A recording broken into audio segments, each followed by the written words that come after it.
Hello, welcome to Real Gardens. As usual, we're going to be visiting some amateur gardeners at home whose progress we're following throughout the gardening season. This week, Anne-Marie Powell's back in Stockport, weaving wattle with fiancés and first-time gardeners Mike and Alison. Well, let me start down here first. Carol Klein is in Felixstowe, helping plant-mad Diana Harold hack a path through her jungle. Lovely. Brilliant. And I'm braving the weather on the Norfolk coast with Brian, seeking some inspiration for her garden.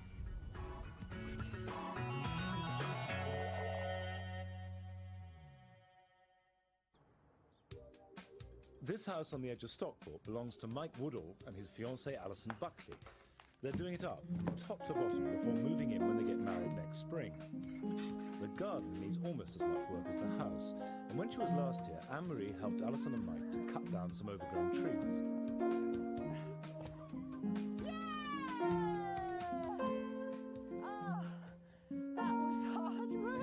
I'm not coming back here again. Ever!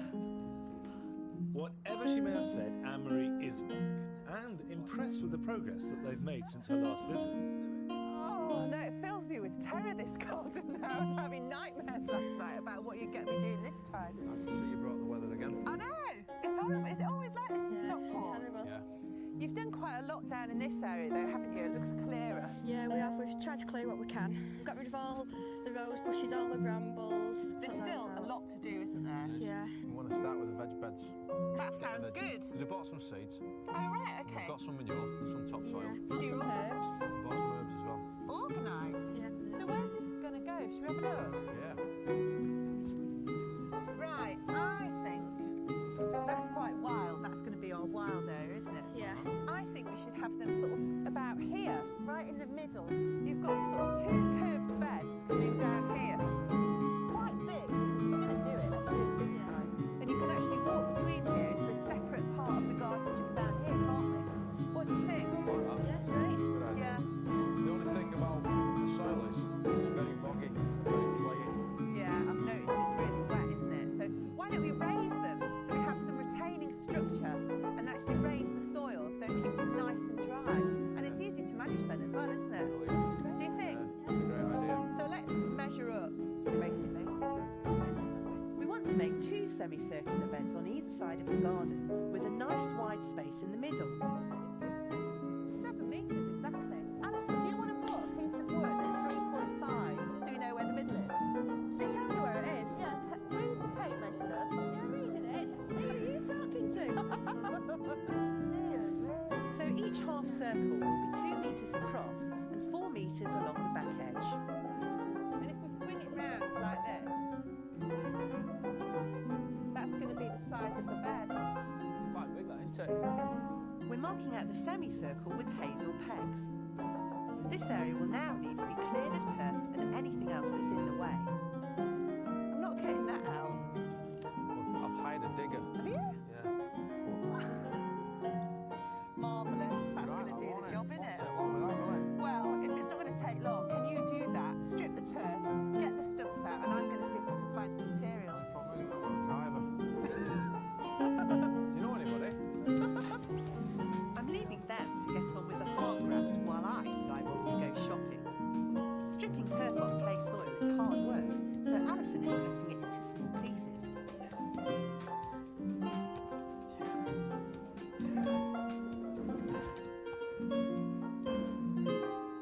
Hiya! Hello? You been grafting? Oh, yes. Right, well look what I've got.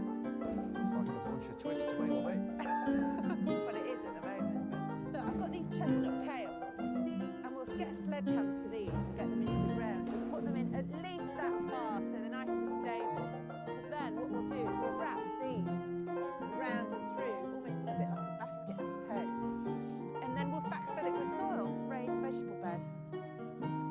Alison and Mike aren't convinced, but hazel rods like these have been used to make wattle fences and raised beds since gardening began. Before we can get weaving, we've got to put the chestnut posts into position. Right, that's the first post in. Let's get measured and make sure they're all right. The spirit level helps us to get the key post right. And use the tape measure to check the radius is still true before knocking in the other post.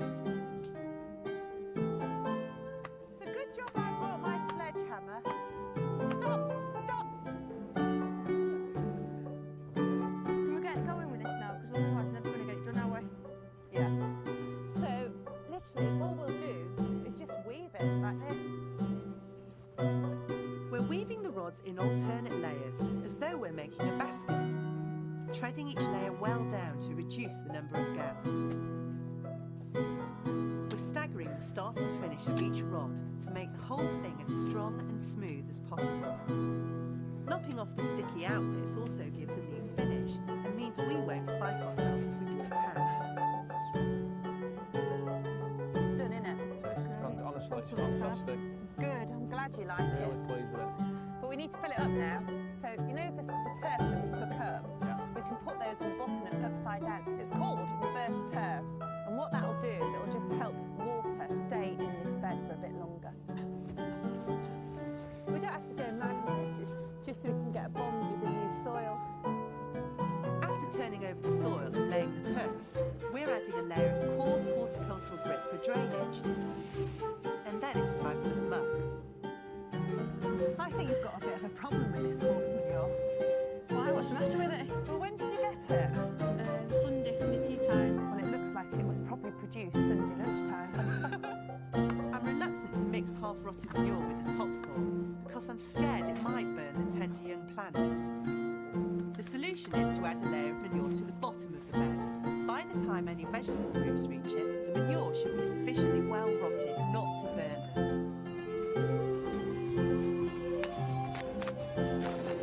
At last we can add compost and topsoil, trampling it down to firm it. By the time I come back, I'm hoping that Mike and Alison will have finished planting this one and the twin bed on the other side of the garden. I'm pleased with that. You, Mike? Very. I love it. Imagine what this is going to look like when it's just green and lush. It's just going to be overspilling. It's going to be fantastic. I'm proud of this. It's nice.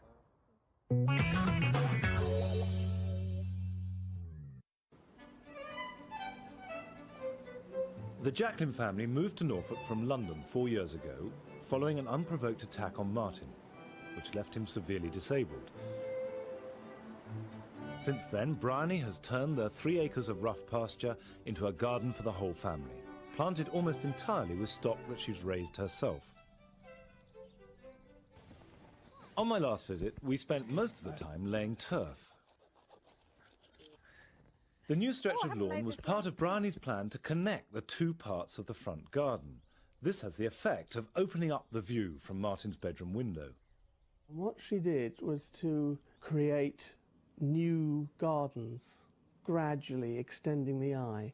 And by clever planting and by opening up that link there, you can see further and further.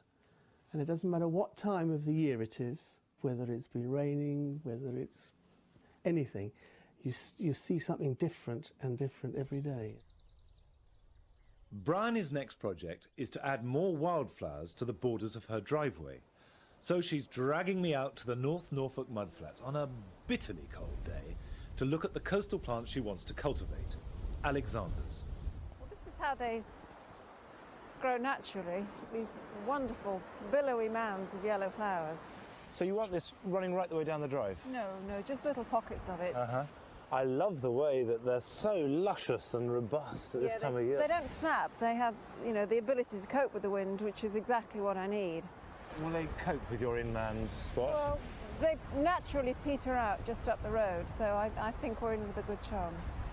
We can't take any of these, even though there are thousands of them. No, you can't take any plant from the wild. You can grow them from seed. Right. But I have a source. One of the places where Bryony gets her plants is the garden belonging to a local vicar, John Penny, where Alexanders are to be had for the asking. I thought it was just weeds, but she tells me it's something quite special. So we got the holy blessing to remove them. Blessing. Well, the archdeacons anyway. Well, of course, no one in their right mind would want them, even in a weed patch.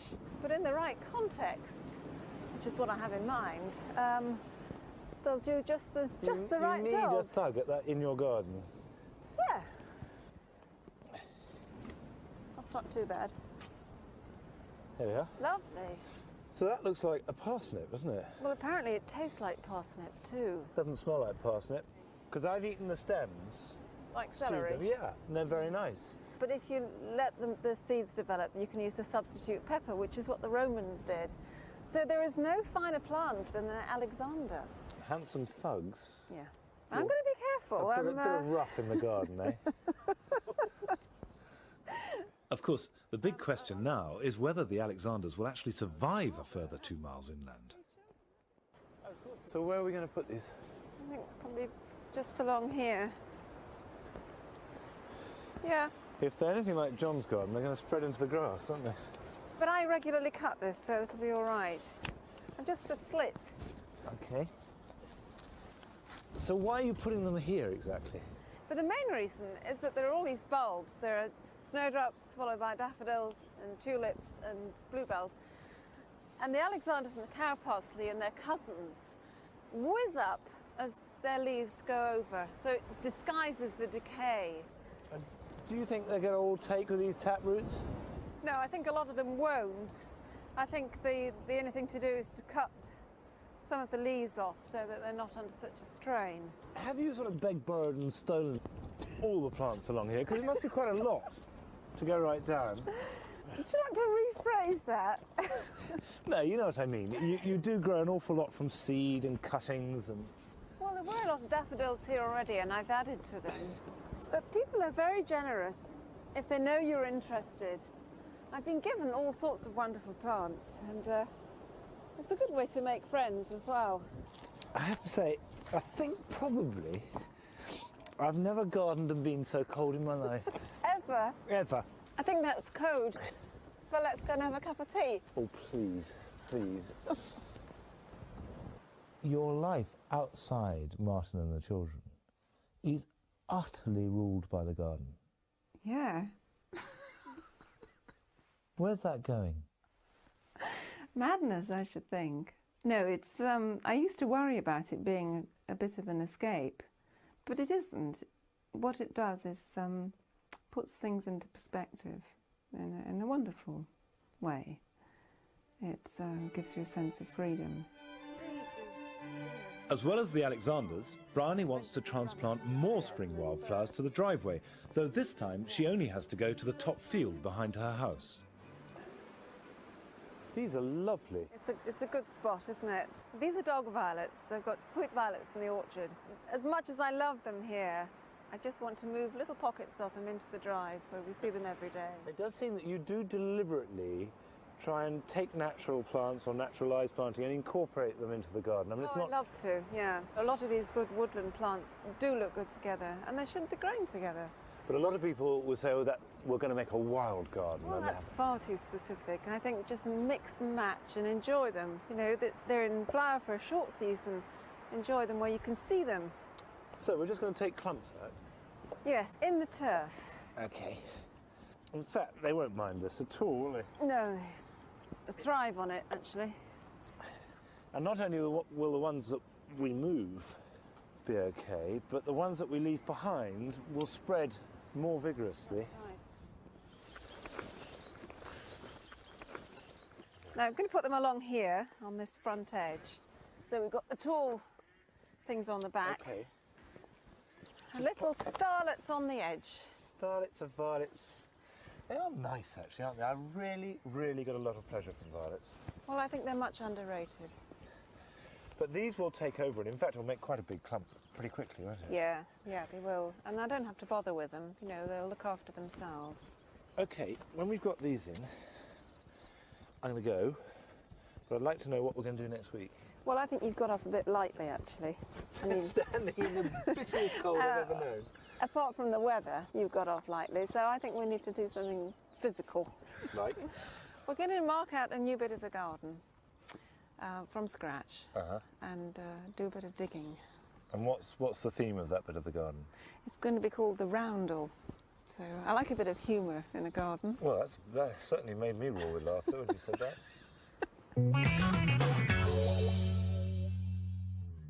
And where was it? It was After the break, Carol Klein is hunting down the wildlife and making tracks in Diana's overgrown shrubbery.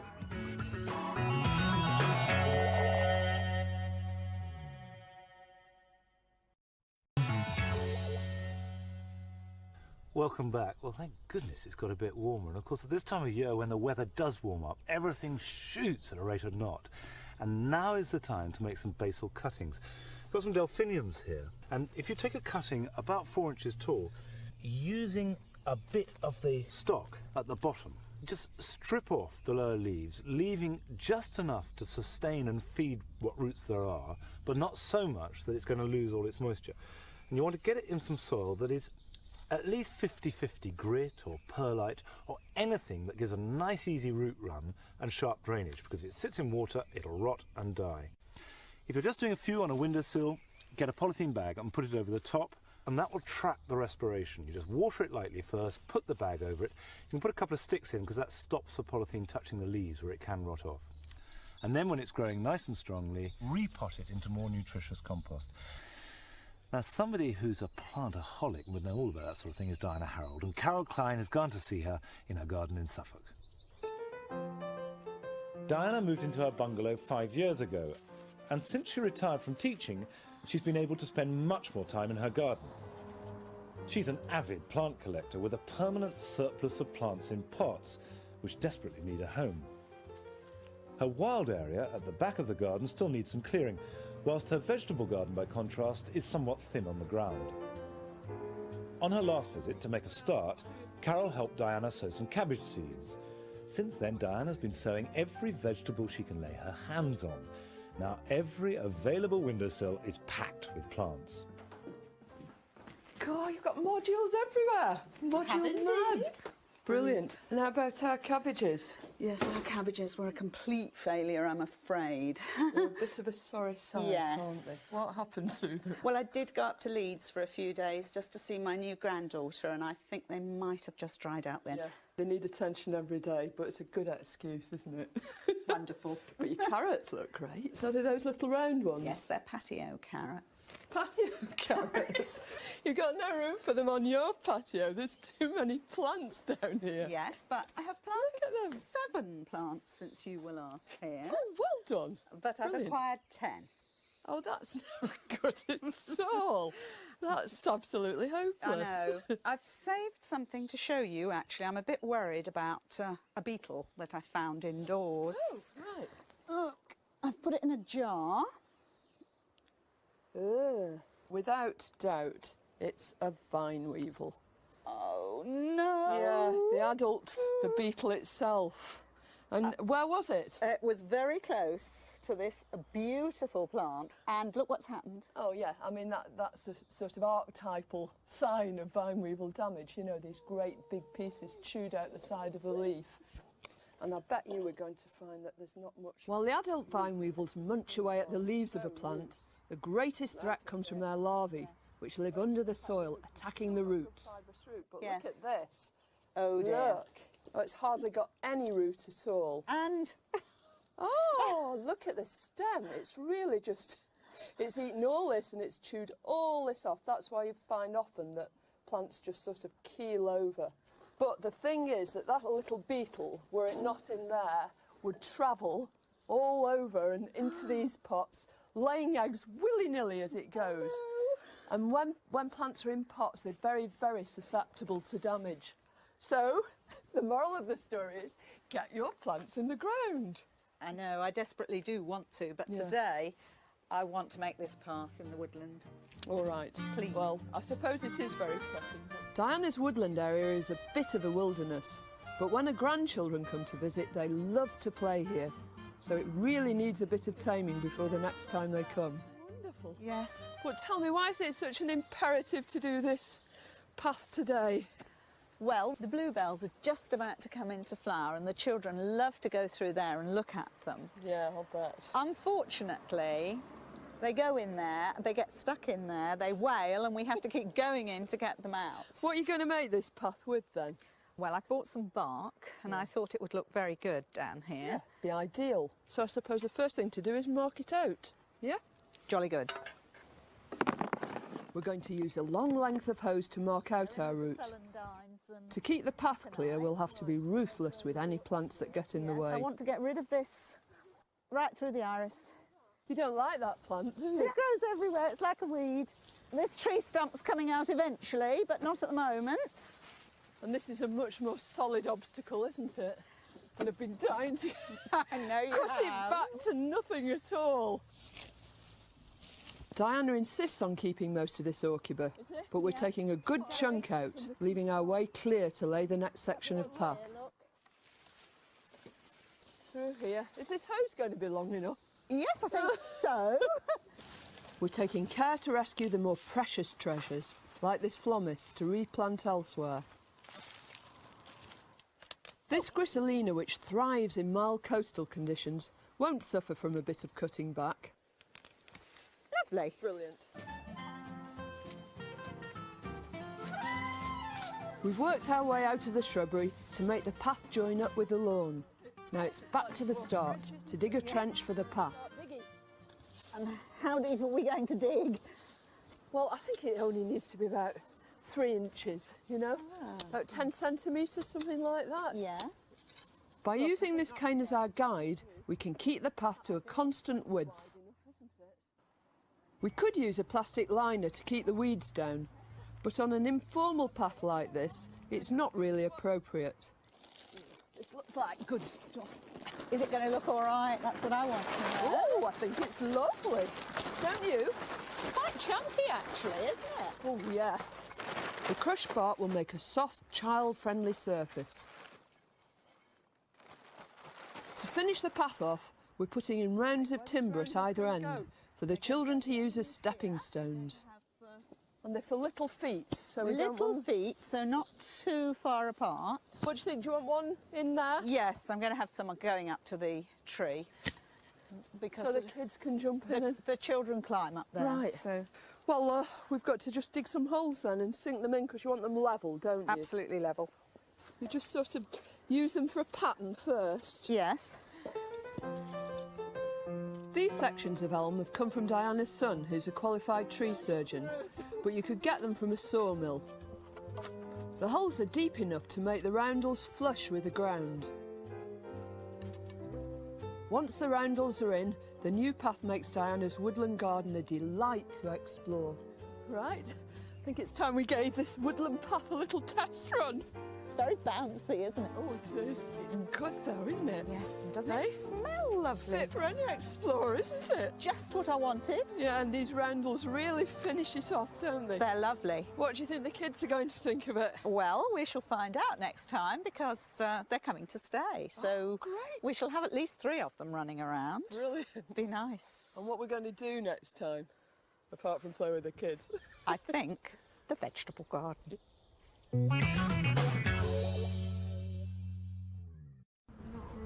Next week, Anne-Marie is going to help Lisa to convert her scruffy old shed into a children's playhouse. Ooh.